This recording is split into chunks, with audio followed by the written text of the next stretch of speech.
9/11 Part 7.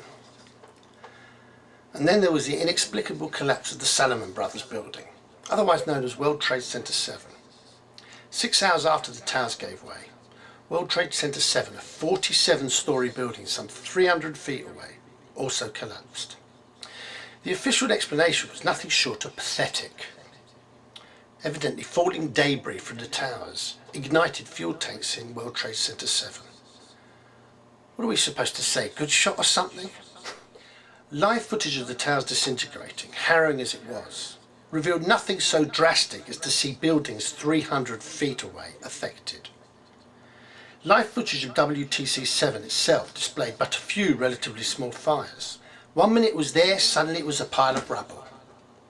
Since when did buildings give way like this? Never in a million years. If this were the case, in the past thousands of buildings would have collapsed in a similar way. Instead, we are told to believe a complete cock and bull story. WTC7 became the third steel-structured building in history to collapse due to fire, the first two being the Twin Towers. Remarkable how this building was also owned by Mr. Larry Siverstein. More astonishing is the fact that no plane ever hit this building. I mean, this is really getting beyond a joke now. Londoners are familiar with Centre Point, one of our first skyscrapers. Just to give you some idea of the scale, Centre Point boasts a mere 34 floors. Can you seriously imagine this huge building collapsing due to a few small fires? I mean, give me a break. Once again, what we saw at WTC7 was a perfect controlled demolition. Strange how all the buildings surrounding the towers, though badly damaged, remained intact. Strange too how WTC7 had a new state-of-the-art command centre, just in case of a major terrorist attack in New York. Better get rid of that quick then. Even more interesting is the fact that the Securities and Exchange Commission had offices in WTC7, where well over 3,000 files involving major Wall Street investigations were held. Now we're getting to it. Two such cases were none other than the scandals at Enron and WellCom, which incidentally happened to have rather serious implications for President Bush and his family. Funny too how Enron's chief, Kenneth Lay, was suddenly found dead, heart attack apparently. However, what's quite incredible is though I feel in parts 1 through to 6 I've established without any reasonable doubt that 9/11 had to have been an inside job, the collapse of World Trade Center 7 alone provided two of the most irrefutably damning pieces of evidence in the whole sordid affair. The first involved an interview with Larry Siverstein, and I quote, "I remember getting a call from the fire department commander telling me that they were not sure whether they'd be able to contain the fire."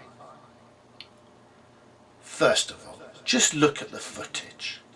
Are you seriously trying to tell me the New York Fire Department couldn't control these soppy fires? I mean, anyone who believes that's got to have the brains of a rocking horse. They could have controlled them blindfolded. It's absurd.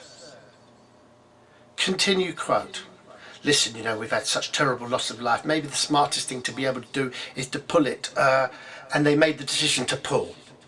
And then we watched the building from here. We watched the building collapse. Close quote.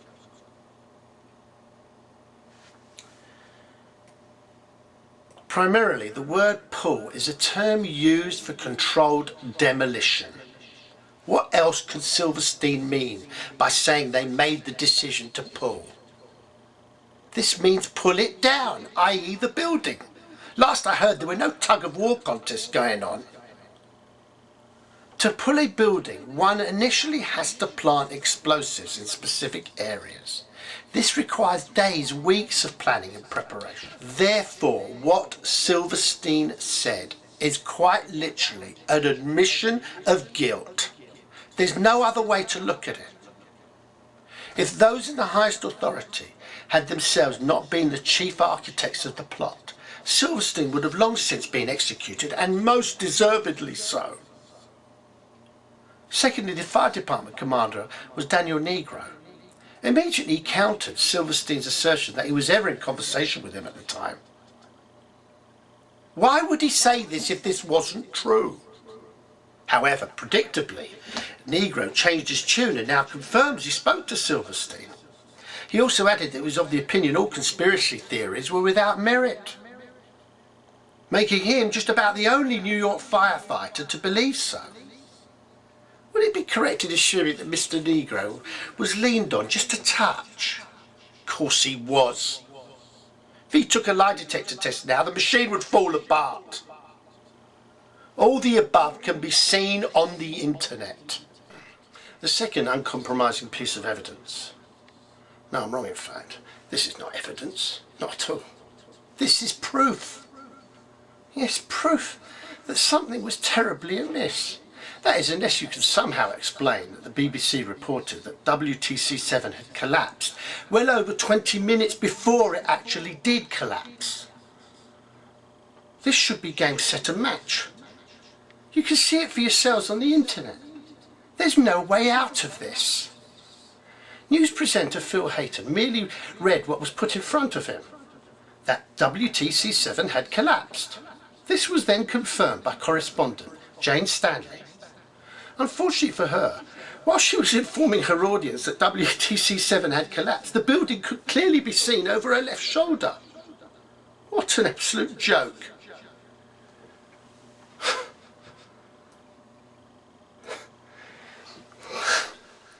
Then there's the case of Flight 93, the plane that supposedly was on its way to the White House, where have-a-go heroes tried to recapture their hijacked aircraft. This was the plane that allegedly crashed into a field in Shanksville, Pennsylvania. Well, whether it was destined for the White House, who knows? Whether passengers tried to overpower the hijackers, once again, who knows? One thing for sure, Flight 93 most definitely did not crash into any field in Pennsylvania. One only has to look at the crash site. Once again, no significant pieces of aircraft, no black boxes, no engines, no seats, no pieces of luggage, no bodies, not even a drop of blood. Impossible. Just impossible. Just to give you an idea of how ridiculous this is, in the history of aviation, there's never been a case where some or indeed all of these things are not recovered in the aftermath of an air crash. Experts, as well as on-the-scene reporters, scoffed at the very notion a passenger plane crashed at Shanksville. So for the second time we're told a passenger plane crashed in a place where it couldn't possibly have, the first being Flight 77 at the Pentagon. So what did occur? Since all indications suggest Flight 77 and Flight 93 did not crash, then obviously these planes would have to have landed somewhere. There were unconfirmed sightings that both flights actually landed at Cleveland Airport. What makes these reports rather fascinating is soon after the towers were hit, a peculiar order was given. One particular airport had to be evacuated. No prices guessing which airport. Hopkins Airport, Cleveland. I say the order was unusual because the reason given for the sudden evacuation was because a hijacked plane was on its way to Hopkins Airport. Now, why would hijackers want to go to Cleveland in the first place? Weren't they supposed to be on a suicide mission? Alright, I'll admit, in the past hijacked planes have landed at airports. Yet never in any case was a major airport entirely shut down without even cameramen and reporters allowed on the scene. And when I say evacuated, I mean precisely that. Every soul ordered away in military fashion. Oh, that is, except the government agents that remain there.